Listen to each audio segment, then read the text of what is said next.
Magandang araw mga bata! Ang tatalakayin natin sa linggong ito ay EPP4 Quarter 2 Week 5. Pagpili ng mga halamang maaaring itanim na matatagpuan sa komunidad gaya ng halamang ornamental, halamang gulay at punong prutas. Mga kasanayan na isasagawa ang pagtatanim ng piniling halaman sa natural na pamamaraan ng may pag-iingat. Mga layunin. Una, natutukoy ang kaibahan ng halamang ornamental sa halamang gulay at punong prutas. Ikalawa, natutukoy ang mga halimbawa ng halamang ornamental, halamang gulay at punong prutas na matatagpuan sa komunidad. Pagpili ng mga halamang maaaring itanim na matatagpuan sa komunidad, gaya ng halamang ornamental, halamang gulay at punong prutas. Tukuyin ang isinasaad sa mga sumusunod na mga pangungusap. Una, ito ay proseso ng pag-aayos o paghahanda ng lupa sa pamamagitan ng pagbukas, pag-angat, paggawa ng pagtataniman.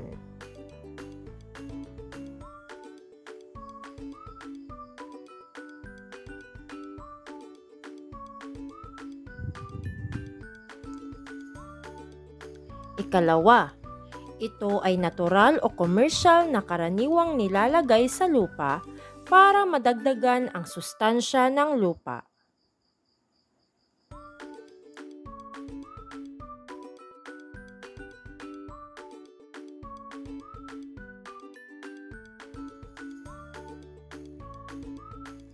Ikatlo, ito ang nagbibigay ng suporta sa mga gumagapang na mga pananim.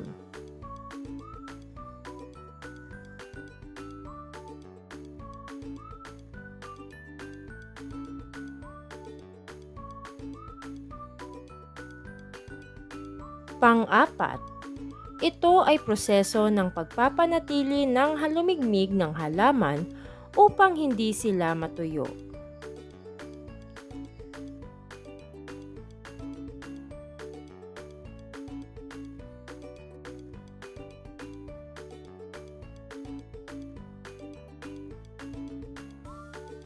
Ikalima, ito ay ang paglalagay ng pesticide sa mga halaman upang mabawasan ang mga peste sa taniman.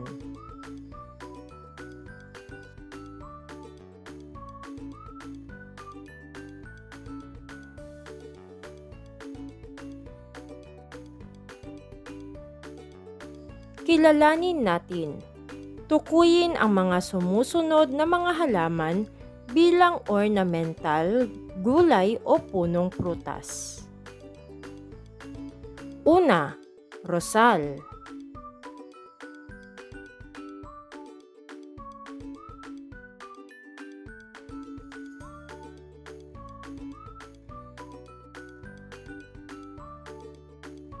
Ikalawa, papaya.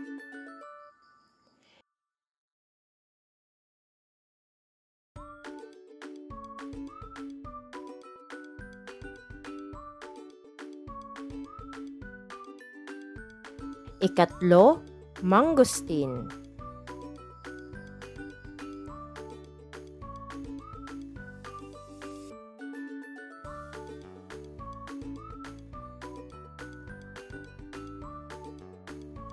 Ikaapat, santol.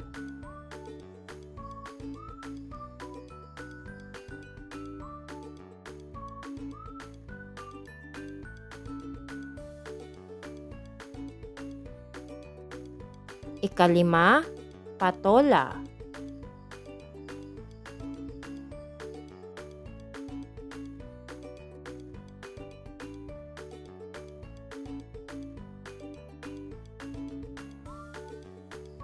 Ika-anim, monstera.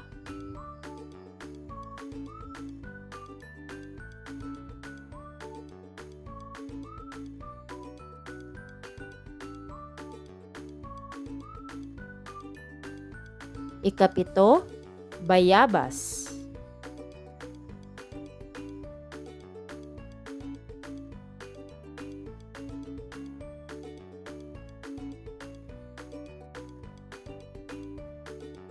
Ikawalo, gabi.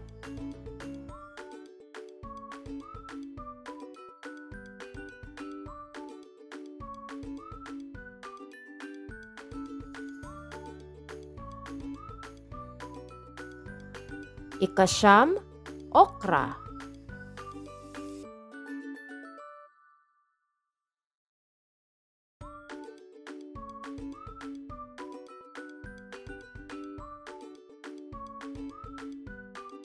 At ikasampu, repolyo.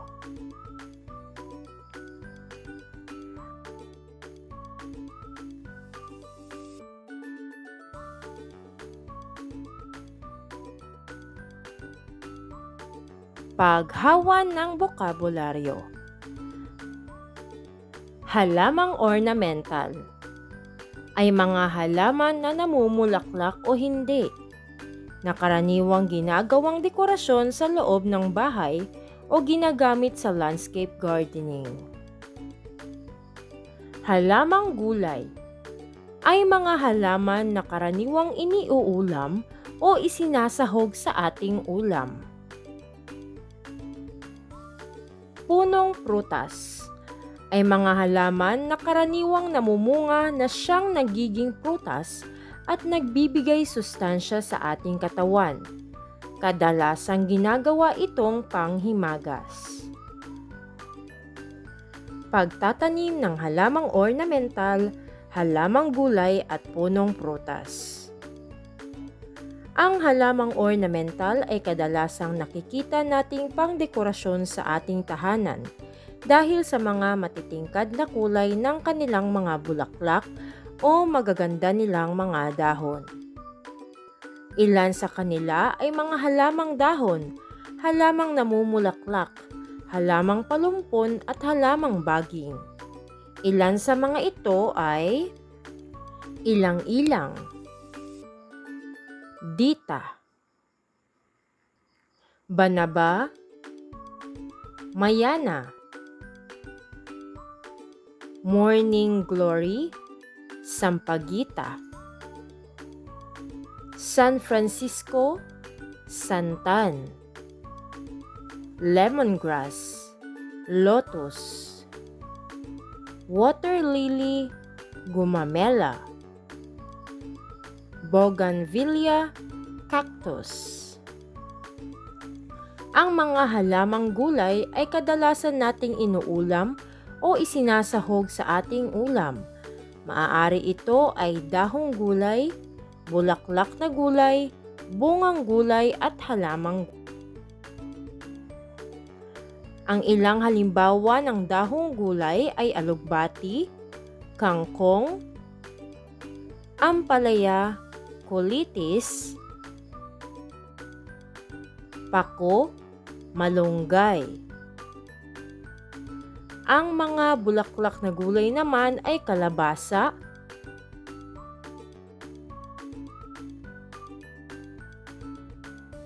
himbabaw, katuray, latok. Ang mga bungang gulay naman ay kalabasa, patola, upo, talong, ampalaya, sili, okra, at kamatis. Ang mga halamang ugat naman ay bawang, sibuyas, luya, gabi, at iba pa. Ang punong prutas ay kadalasang lumalaki, namumulaklak at namumunga. Ang bunga nito ay kadalasang nagbibigay sa atin ng pagkain. Ang ilan sa mga ito ay santol, mangga, chiko, rambutan, lanzones, durian, langka, abukado, at duhat. Pangkalahatang hakbang sa pagtatanim ng halaman. Una, suriing mabuti ang uri ng halaman na itatanim o patutubuin. Ikalawa, alamin ang tamang pamamaraan ng pagpapatubo ng piniling halaman. Maaaring sexual na pamamaraan o asexual na pamamaraan o kaya naman ito ay tuwiran o di-tuwiran. Ikatlo, ihanda ang kagamitan sa pagpapatubo o pagtatanim ng halaman. Paalala, gamiting mabuti ang mga kagamitan upang makaiwas sa disgrasya. Ikaapat, suriing mabuti kung angkop ang lupa na pagtatamnan ng halaman. Ikalima, ilagay ang buto o bahagi ng halaman na itatanim sa paso. Paalala, alalahanin ang tamang lalim ng buto na itatanim, gayon din ang bahagi na halaman na ibabaon. Ika-6, dagdagan ng halumigmig ang paso kung kinakailangan sa pamamagitan ng pagwisik ng tamang dami ng tubig. Pang-7, ilagay ito sa ligtas na lugar na hindi kayang abutin ng alagang hayop. Ika-8, panatilihin ang halumigmig ng halaman hanggang sa ito ay maaari ng ilipat tanim. Ika-9, kung ang halaman ay nakahanda ng ilipat tanim, gumawa ng hukay kung saan ilalagay ang halaman. Siguraduhing tama ang lalim nito depende sa uri ng halaman. At ika-10, diligan ito pagkatapos ilipat tanim. Halina't magtanim. Panuto. Una, bumuo ng 3 hanggang 4 na miyembro kada grupo. Ikalawa, ihanda ang mga kagamitan para sa pagtatanim. Ikatlo, isagawa ang wastong hakbang ng pagtatanim. Ika-4, gamitin ang scorecard para maging gabay sa gawaing ito.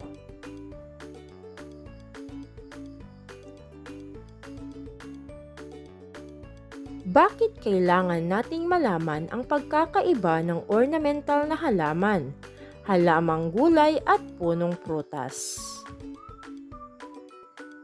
Ano-ano ang mga kahalagahang dulot ng mga pagtatanim ng ornamental, halamang gulay at punong prutas? Tukuyin ang mga sumusunod na halaman. Kung ito ay ornamental, halamang gulay o punong prutas. Ilagay ang iyong sagot bago ang patlang.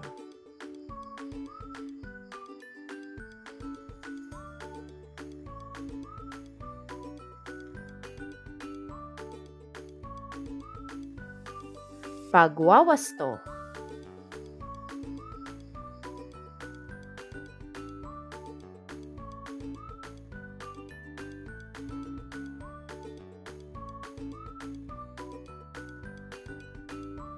At dito nagtatapos ang ating aralin sa linggong ito. Huwag kalimutang mag-subscribe sa ating YouTube channel. Maraming salamat sa pakikinig. Paalam!